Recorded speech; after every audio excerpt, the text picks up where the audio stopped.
kita akan belajar tentang berpikir kritis dan standar-standar.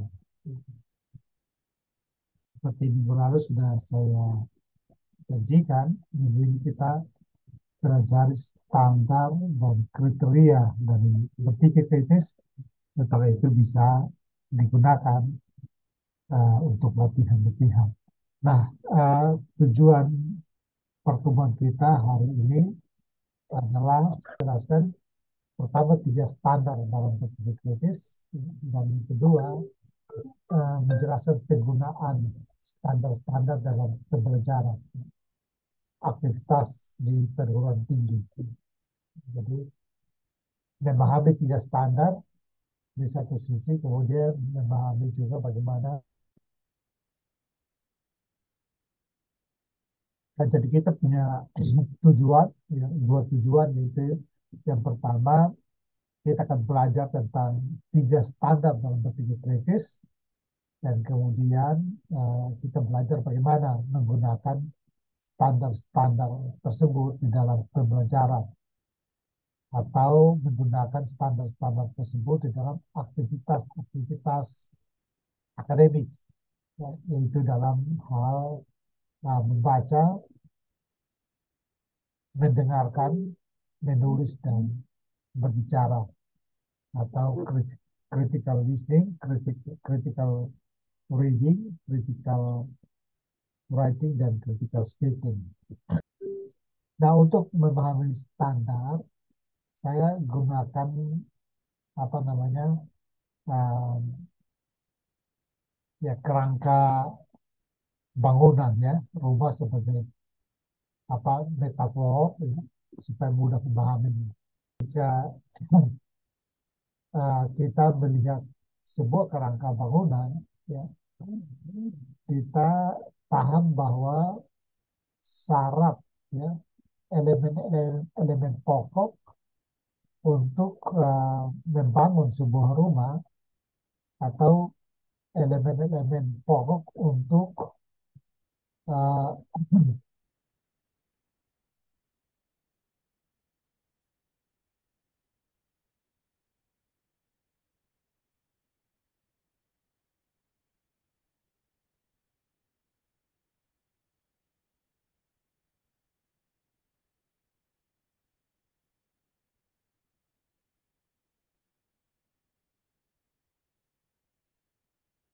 ya, elemen pokok untuk sebuah bangunan disebut rumah, ya. Atau kita lihat di sini ada dua, ya.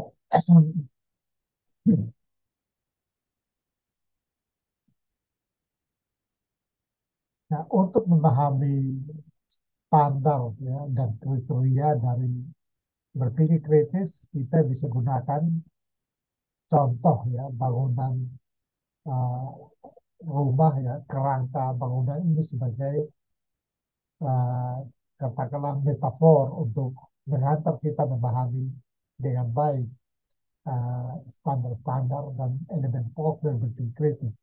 Kita tahu bahwa sebuah rumah, sebuah bangunan hanya bisa disebut rumah kalau dia memiliki elemen-elemen pokok, ya, elemen-elemen utama, ya.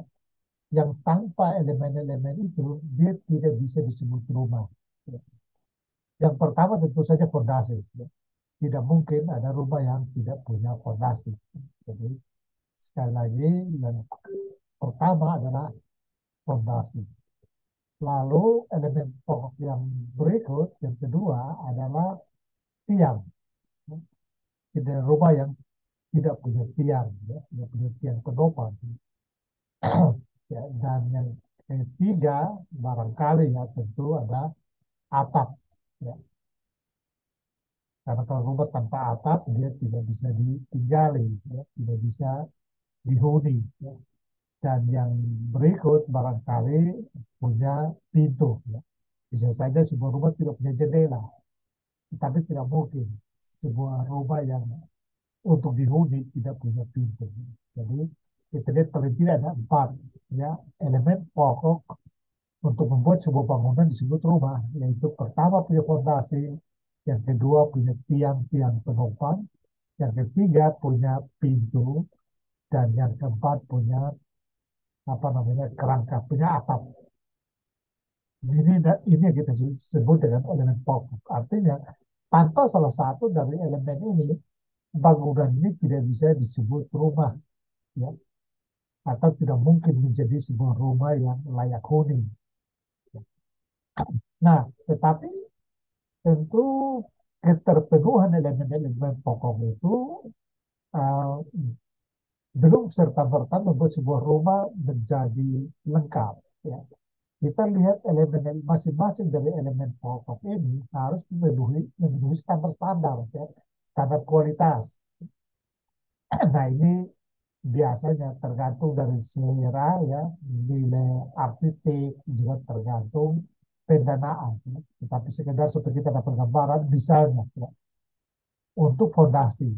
Fondasi ini standarnya apa? Apakah standar itu mau dibuat beton, ya, fondasi itu, atau dibuat dari batu-batu kali, dari batu gunung, atau apa, ya, fondasinya? Yang pastinya fondasi itu selalu adalah landasan, ya, sehingga dia harus sekuat, ya, sekuat yang bisa kita lakukan. Ada juga tentu saja rumah yang fondasinya apa tanah biasa, ya, tetapi tiangnya digali ke dalam supaya lebih kuat, ya. Ya, seperti itu. Tapi yang pasti bahwa fondasi itu dia punya standar. Kalau kita punya dana banyak, biasanya kita ingin buat standar terbaik supaya fondasinya begitu kuat. Nah, kemudian tiang. Tiang itu juga punya standarnya tersendiri, ya. Tiang penopang itu berapa tiang utama kita gunakan. Lalu standarnya tiang itu apakah dari kayu, dari beton, dari besi, baja, ya, atau dari apa? Dari bambu, ya, apa saja. Yang pasti dia punya standar, ya. Dan setiap standar punya hitungan-hitungannya tersendiri. Material-material yang dibutuhkan, ya, dengan hitungan-hitungan sendiri. Jadi kita lihat sekali lagi, fondasi punya standar yang berbeda. Tiang penopang punya standar yang berbeda. Kita bangun atapnya, itu juga punya standar yang berbeda. Atapnya mau gunakan apa namanya, baja ringan, atap kayu, ya, maksudnya kerangka atapnya itu dari kayu, dari bambu, atau dari apa, ya. Dan dia punya standar masing-masing, ya. Nah, demikian juga saya kira pintunya, ya, pintunya juga standarnya seperti apa. Artinya uh, sebuah bangunan disebut rumah kalau pertama dia memiliki, ya, paling tidak 4 elemen pokok, ya. Dan yang berikut, setiap elemen memiliki standarnya sendiri, ya. Tidak punya standarnya tidak sama karena memang uh, perbedaan-perbedaan elemen itu membutuhkan standar-standar yang berbeda, ya. Nah, jadi kita apa namanya, ini pemahaman ini membawa kita untuk masuk ke dalam berpikir kritis, ya. Karena dalam berpikir kritis itu juga kita bisa lihat, ya, uh, atau kita bisa pahami berpikir kritis itu juga sebagai sebuah bangunan penalaran. Nah, sebagai bangunan penalaran, kita lihat berpikir kritis punya elemen-elemen pokok dan juga punya apa namanya, uh,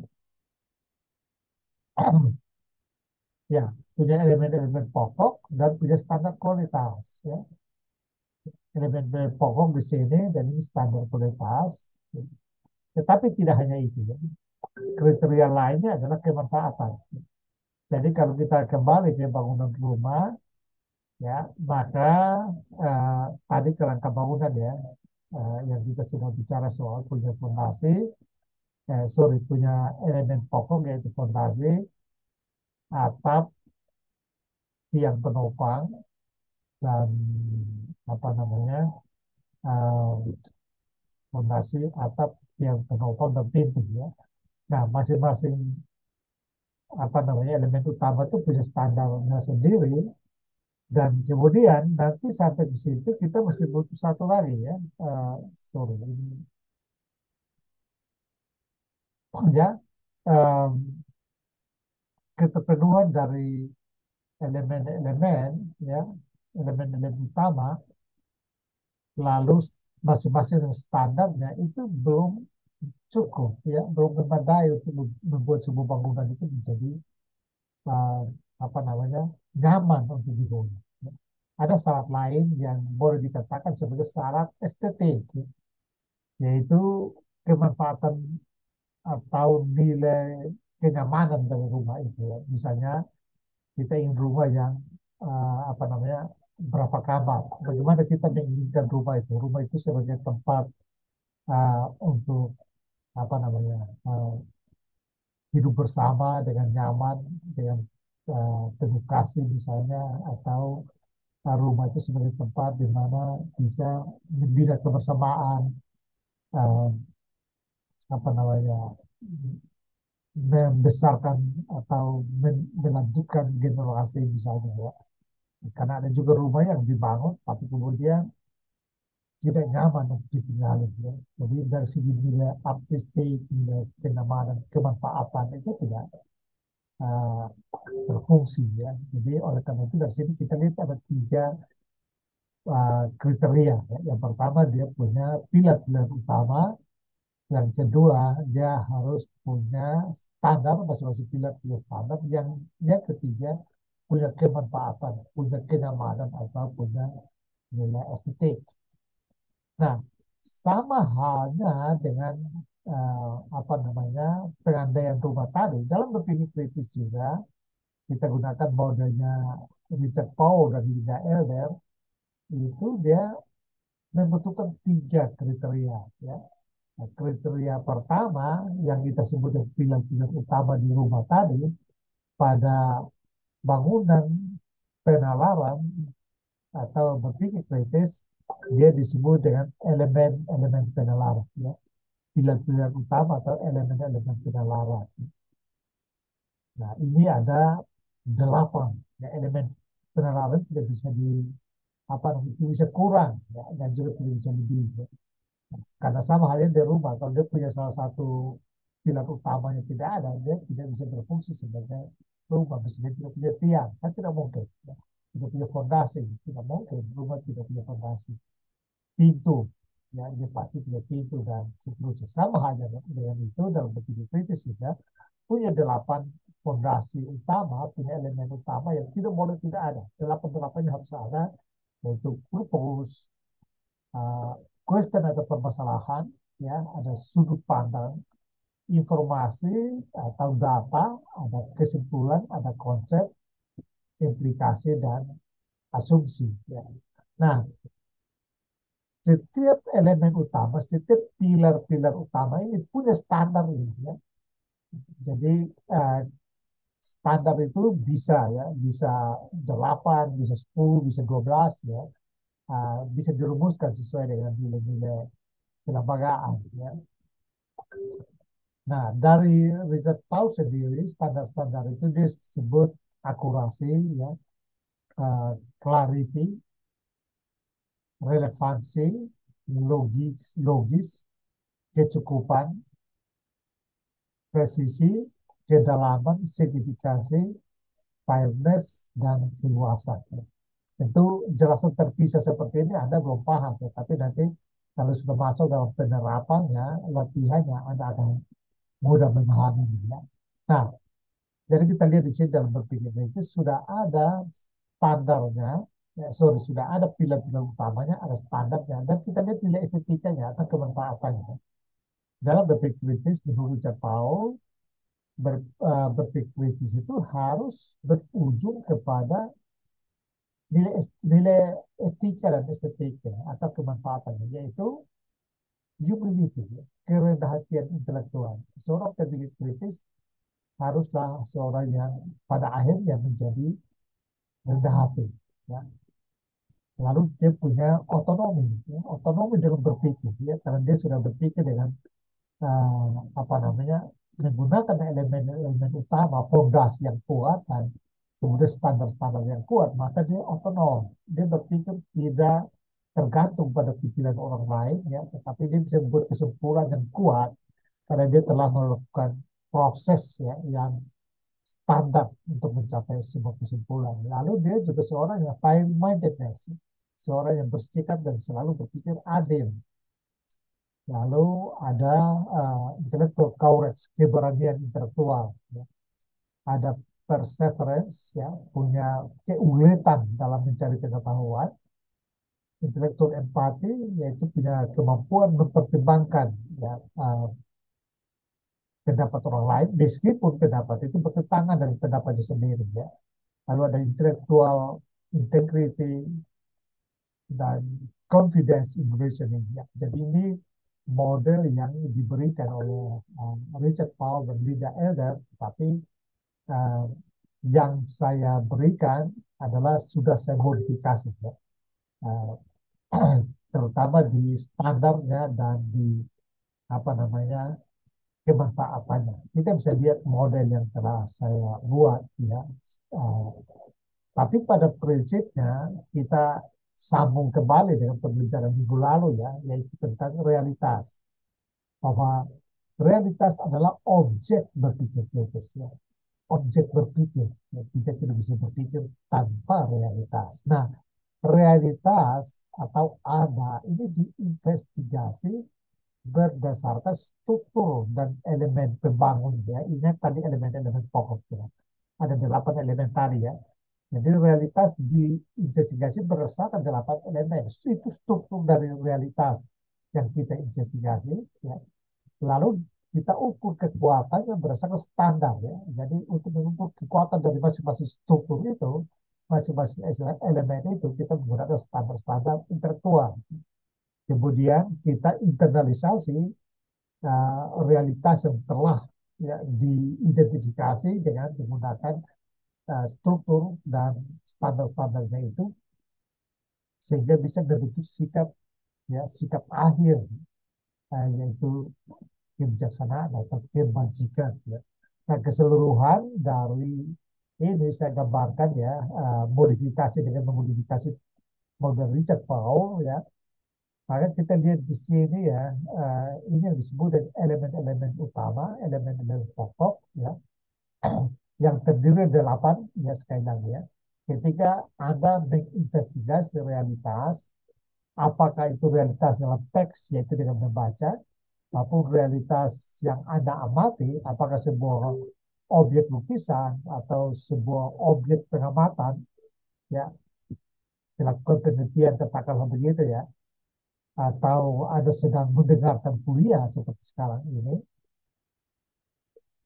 elemen-elemen utama itu menjadi semacam tetap berpikir Anda untuk mengidentifikasi. Karena ketika Anda mendengarkan atau membaca, sebenarnya Anda sedang melakukan assessment, ya, terhadap uh, penalaran orang lain. Ya. Itu nanti kita latih sendiri dalam pertemuan-pertemuan berikut, ya. Setelah tes 3 semester nanti, yaitu latihan critical reading dan critical listening, ya. Tapi sekedar supaya Anda mendapatkan gambaran, ya. Dan sekali lagi, elemen-elemen pokok dalam bernalar itu adalah punya purpose, punya permasalahan, punya konsep kunci, informasi atau data, ada asumsi, ada kesimpulan, ada indikasi, dan ada sudut pandang. Nanti saya akan jelaskan lebih rinci, ya. Nah, elemen-elemen utama atau pokok-pokok, ya, fondasi, ya, atau struktur realitas seperti ini, dia menerapkan standar, ya, yaitu standar kejelasan, ketepatan, ya, atau akurasi dan presisi, ya, relevansi, kelogisan, aktualitas atau novelty, kecukupan, kedalaman, keluasan, signifikansi, dan keadilan, ya. Nah, ambil contoh saja, ya, supaya kalian menangkap, ya, bagaimana standar atau elemen-elemen menerapkan standar, ya. Misalnya tujuan, ya. Ketika kita melihat purpose, kalau ketika Anda membaca, ya, sebuah tulisan, pertama yang Anda identifikasi struktur penalaran dari penulis adalah purpose-nya apa? Purpose dari tulisan itu apa? Nah, kalau Anda sudah, atau misalnya Anda sedang mendengar kuliah ini, ya, kuliah online ini, Anda mengidentifikasi purpose dari kuliahnya Pak Sen itu apa? temukan proposal. Kalau Anda rumuskan proposal itu, setelah itu Anda uji apakah proposal itu clarity atau tidak, ya, memenuhi standar clarity atau tidak. Ini yang disebut dengan apa namanya elemen menerapkan standar ya. Nah, standar clarity ini juga diperlakukan pada question ya. Question adalah permasalahan. Kuliahnya PSM itu sebenarnya sedang menjawab permasalahan apa sih? Atau ketika Anda membaca ya, tulisan ini sebenarnya hendak menjawab persoalan apa? Apa pertanyaan, apa masalah yang hendak diselesaikan oleh tulisan ini? Ini hanya contoh, karena nanti saya akan berikan apa secara detail bagaimana elemen menerapkan standar itu dalam satu pertemuan tersendiri ya. Jadi uh, sekedar gambaran ya. Jadi elemen menerapkan standar, kemudian standar itu membangun ya kebajikan ya. Yaitu kebajikan sudah saya jelaskan tadi ya. Nah, kerendahan hatian intelektual, kemandirian, file-mindedness, keberanian intelektual, keuletan, welas asih atau intelektual empati, kejujuran, percaya diri, kebajikan, epistemik, kedermawanan intelektual, dan nah, ya seterusnya. Dan bisa tambahkan, misalnya ada sesuatu dengan nilai-nilai kelembagaan atau satu saat misalnya Anda Anda punya nilai-nilai sendiri misalnya yang Anda jadikan sebagai ukuran uh, kebaikan gitu ya, bisa masukkan. Jadi prinsipnya adalah uh, berpikir kritis itu harus berujung kepada sikap-sikap kebajikan ini ya. Seorang pendidik kritis sejati adalah orang yang rendah hati, ya, orang yang mandiri dalam berpikir, orang yang adil dan seterusnya. Ya. Nah, kebajikan atau wisdom ini itu kembali memperkuat ya, elemen-elemen penalaran. Ya. Jadi dia apa namanya bersifat sirkular ya, terus menerus. Ya. Ya. Elemen menggunakan standar, standar membangun kebajikan intelektual memperkuat elemen dan seterusnya. Itulah seorang proses dari berpikir kritis, karena seperti pertemuan pertama ya, saya katakan bahwa karena manusia adalah makhluk berpikir, maka yang dimaksud dari berpikir itu adalah berpikir kritis. Ya. Sebab berpikir tidak berpikir kritis itu berpikir tanpa pola, ya, berpikir tanpa struktur, ya, tanpa kedalaman. Nah, berpikir kritis ini memberikan kita pola, memberikan kita struktur, memberikan kita peta ya, untuk memahami realitas secara lebih utuh, ya, lebih dalam. Nah, saya ingin mengingatkan bahwa pada pertemuan sebelumnya saya telah menggunakan apa model ini ya, ACOF, piramida pengetahuan ya. Nah, hanya supaya mengingatkan kalian bahwa pengetahuan itu tingkat tertinggi dalam pengetahuan adalah kebajikan. Nah, di sini kita lihat bagaimana berpikir kritis itu adalah tools untuk membangun pengetahuan yang ujungnya ya, berpuncak kepada satu, yaitu wisdom, kebajikan. Artinya seorang disebut intelek, seorang disebut orang pintar, ya, orang akademik, ya, intelek, kalau dia punya kebajikan. Kalau orang yang hanya apa namanya um, menguasai data, yang menguasai informasi lalu bertarung ya menggunakan informasi atau pengetahuan sebagai alat bertarung, ya itu berarti dia belum punya pengetahuan yang sebenarnya ya, dan dia tidak apa namanya tidak kritis ya. Orang yang punya pengetahuan dan kritis adalah orang yang bijaksana ya. Jadi itu intinya sih. Ini yang saya ingin um, apa namanya pastikan kalian memahami berpikir dengan baik ya. Dan sekali lagi, sumber-sumber pengetahuan, sumber kekritisan itu datang dari realitas keseharian. Dia bukan sesuatu yang terpisah dari realitas keseharian, tetapi dia ada dalam realitas keseharian. Mulai dari realitas keseharian, bagaimana mendokumentasikan realitas keseharian menjadi data, ya, data yang banyak, ya, lalu diinterpretasi menjadi informasi, informasi yang banyak dilihat polanya, formulasinya, lalu menjadi pengetahuan, pengetahuan yang diaplikasikan, ya, pengetahuan yang diinternalisasi akan menjadi kebajikan. Ya. Nah, sekarang kita lihat ya bagaimana menerapkan ya uh, apa namanya pilar-pilar utama atau elemen-elemen penalaran pada standar ya. Ya, saya kira ini yang tadi saya janjikan sebenarnya. Oke, kita lihat satu persatu ya. Jadi uh, kita fokus ya pada pertemuan ini kita fokus pada penerapan ya um, apa namanya pilar utama, elemen utama pada standar. Kita lihat pertama purpose ya. Oke, purpose itu tidak setiap penalaran pasti punya tujuan. Ya. Tidak ada penalaran yang tidak bertujuan. Setiap penalaran pasti punya tujuan. Anda membaca buku, pasti buku itu punya tujuan. Ya. Anda mendengarkan, pasti pembicara itu punya tujuan. Bahkan ketika Anda berbicara atau Anda melakukan apapun juga, sadar atau tidak sadar, pasti punya tujuan. Nah, sebagai seorang pendidik kritis, dia harus bisa mengidentifikasi purpose, ya, tujuan dari apapun juga ya, yang dia sedang amati atau dia sedang alami. Ya. Dan kemudian dia menguji purpose itu, apakah purpose itu jelas atau tidak, ya, punya kejelasan dan standar kejelasan atau tidak. Ya. Apakah punya nilai kemanfaatan atau tidak? Apakah purpose itu uh, apa namanya uh, punya unsur kebaruan atau tidak, unsur novelty atau tidak? Ya. Kita lihat di sini ada itu apa novelty. Untuk novelty. Nah itu paling tidak standar, tiga standar utama yang harus dimiliki oleh sebuah purpose. Ya.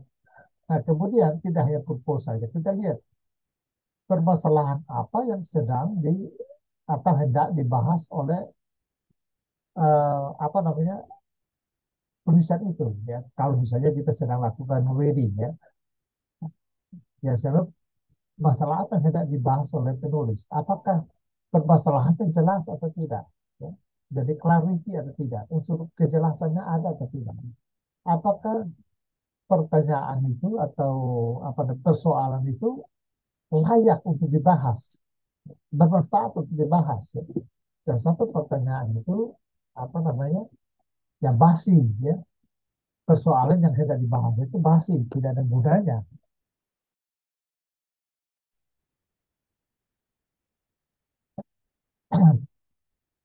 Dalam bernalar kita harus pastikan ya, bahwa persoalan yang kita pelajari atau kalau kita menulis atau kita presentasi, pastikan persoalan yang hendak kita selesaikan, hendak kita bahas itu apa namanya punya apa namanya layak untuk dijawab, layak untuk dipecahkan. Dan yang berikut points of view ya. Dari sudut pandang mana masalah itu dibahas ya. Itu sudut pandang. Jadi misalnya kalau saya selalu menekankan ya bahwa berpikir kritis yang saya apa ajarkan ya saya dekati dari sudut pandang filsafat.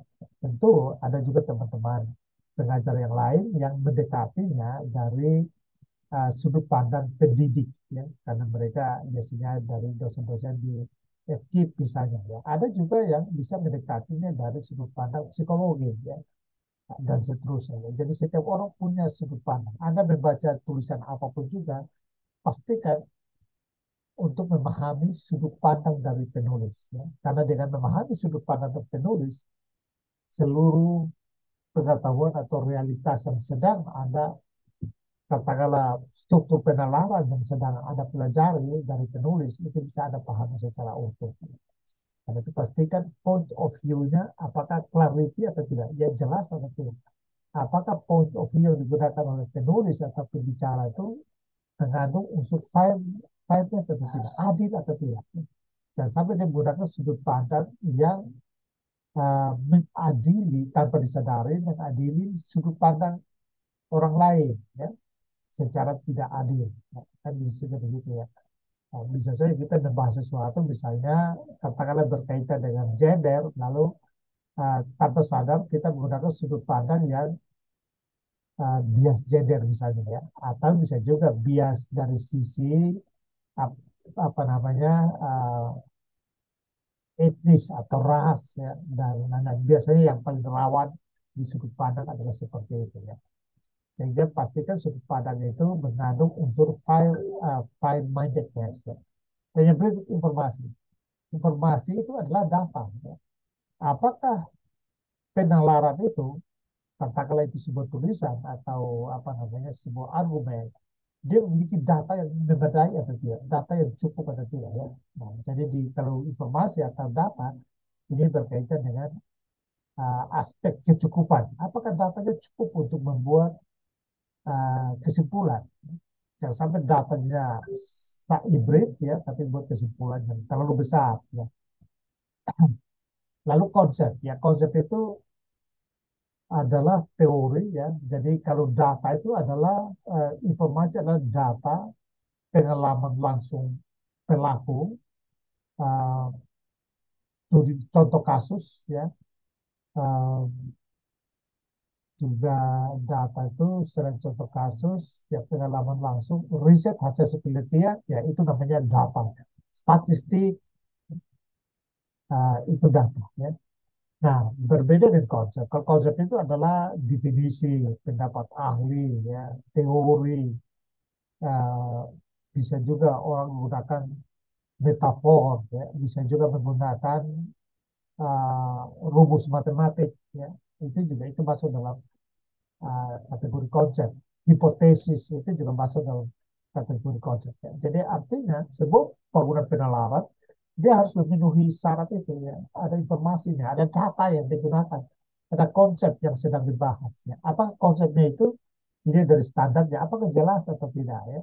Konsepnya terdefinisikan atau tidak? Apakah ada pendapat ahli atau tidak? Jangan sampai karena kalau tanpa konsep, tanpa informasi itu ada dia hanya menjadi opini pribadi Anda atau opini pribadi dari penulis atau pembicara.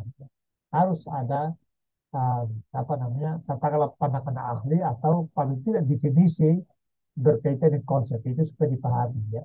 Dan kemudian uh, struktur penalaran yang lainnya adalah kesimpulan. Mesti ada kesimpulan.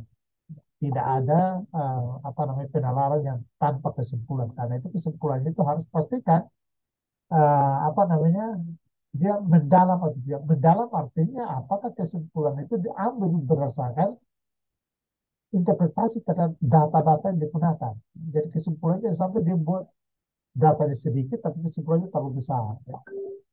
Karena itu kesimpulannya harus mengandung unsur kedalaman, ya, dia menginterpretasi datanya, tetapi tidak melampaui data. Dia juga mengandung unsur keluasan, yaitu dia menginterpretasi data dengan mempertimbangkan juga kesimpulan-kesimpulan lain di sekitar pengetahuan tersebut. Ya. Lalu bisa juga kesimpulannya itu harus juga mengandung unsur apa namanya sintesis. Ya. Jadi kesimpulan bukan membahasakan data, ya, tapi kesimpulan adalah hasil interpretasi terhadap data. Nah, kesimpulan juga bisa merupakan jawaban terhadap question, ya. Jadi questionnya, pertanyaan atau persoalan yang hendak dijawab apa, maka kesimpulan adalah jawaban terhadap persoalan. Ya. Nah, lalu yang berikut apa namanya, ya implikasi. Karena ada kesimpulan maka mesti ada implikasi. Ya. Tidak ada kesimpulan yang tidak punya implikasi. Karena itu dalam melakukan critical reading atau critical writing atau speaking maupun uh, apa namanya um, listening, ya kita harus bisa membuat apa namanya uh, memahami implikasi dan kesimpulan-kesimpulan. Ya.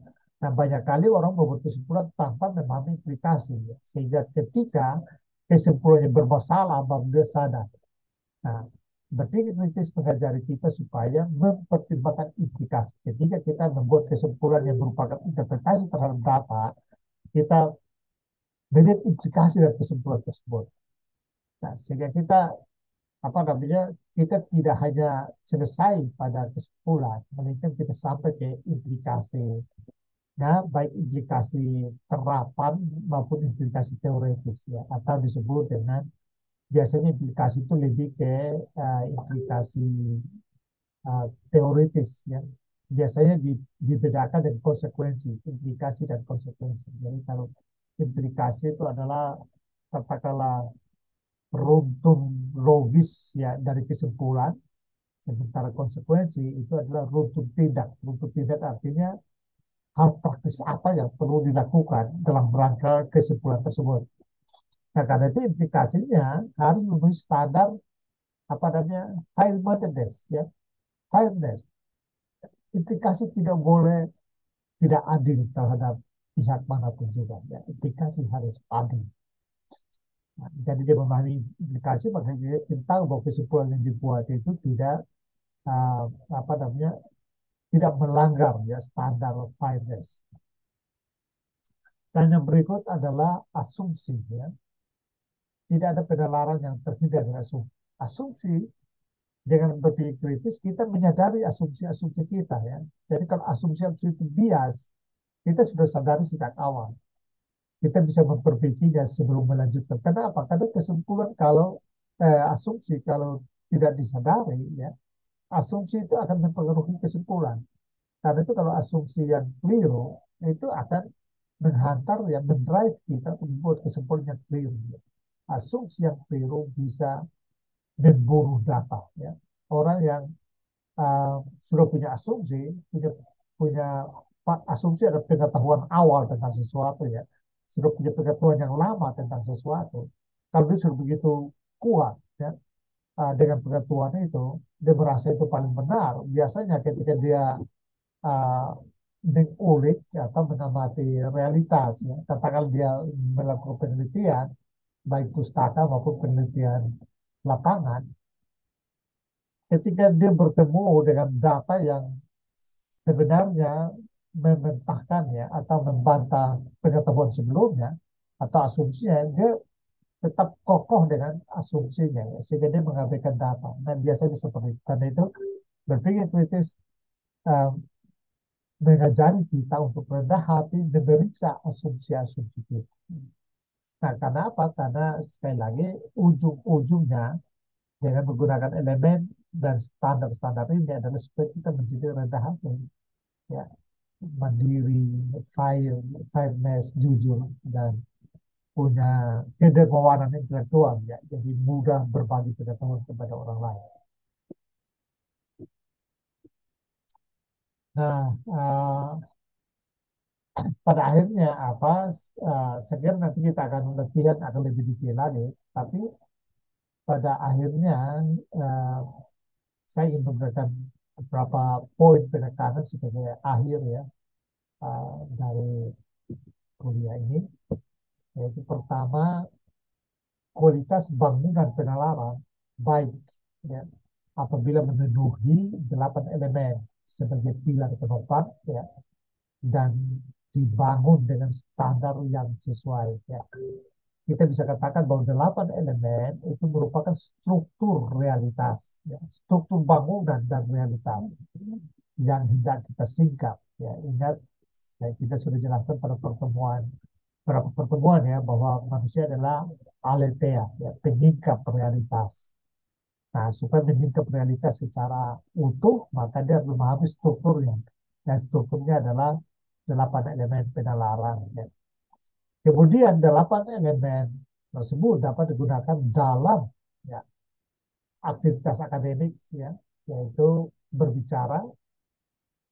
Berbicara adalah kegiatan untuk memproduksi nalar, ya, membangun nalar kita lewat apa namanya komunikasi verbal, serta sebagai standar melakukan asesmen terhadap penalaran orang lain, ya, yaitu ketika membaca atau mendengar. Jadi ketika kita menulis dan berbicara, kita sedang membangun ya, penalaran kita, ya, membuat bangunan penalaran kita. Karena itu pastikan bangunan penalaran kita memenuhi uh, standar ya, elemen-elemen utama, 8 elemen utama struktur bangunannya dengan standar masing-masing.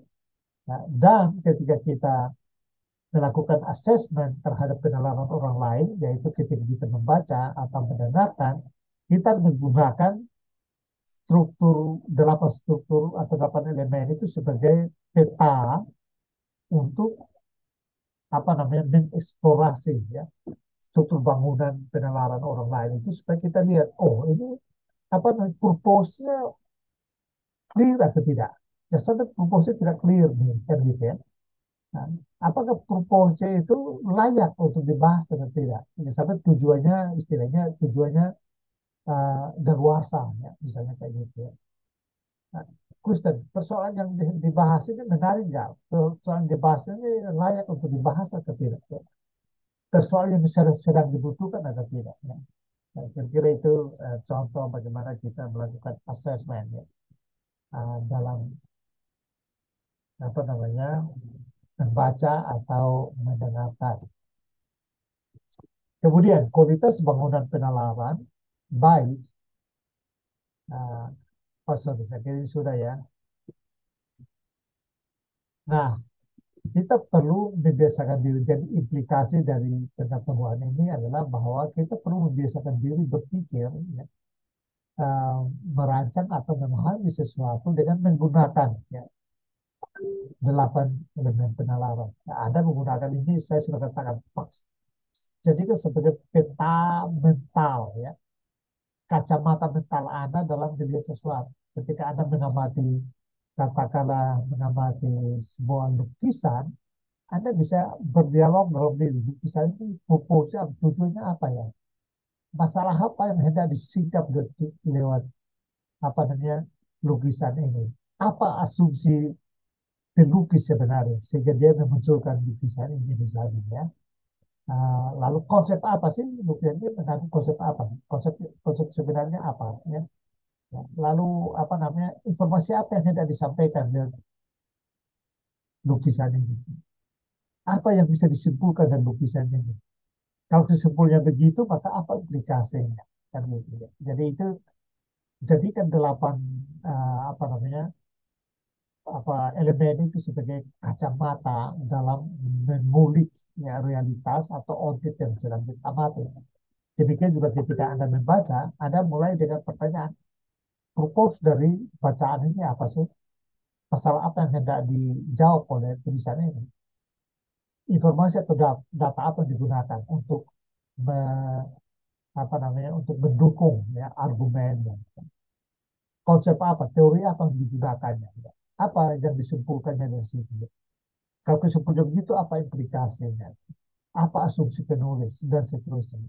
Begitupun ketika mendengarkan. Ya.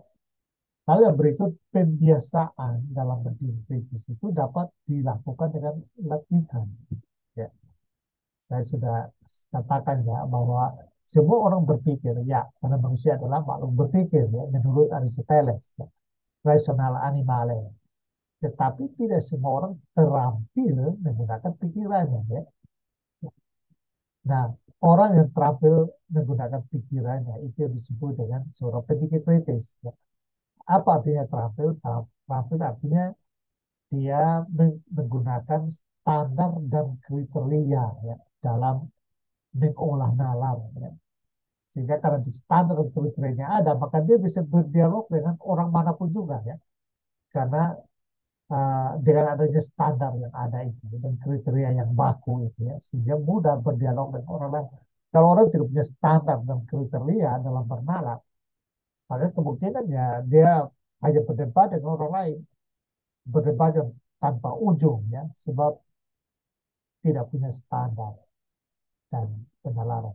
Kalau ada mati ya, perdebatan-perdebatan yang tidak punya ujung ya, itu biasanya karena tidak punya standar ya. Tidak jelas konsep apa yang sedang dibahas bersama, apa informasi yang digunakan untuk sport dan seterusnya. Jadi saya kira itu ya um, apa namanya akhir dari pertemuan kita hari ini. Saya berharap kalian mencarinya.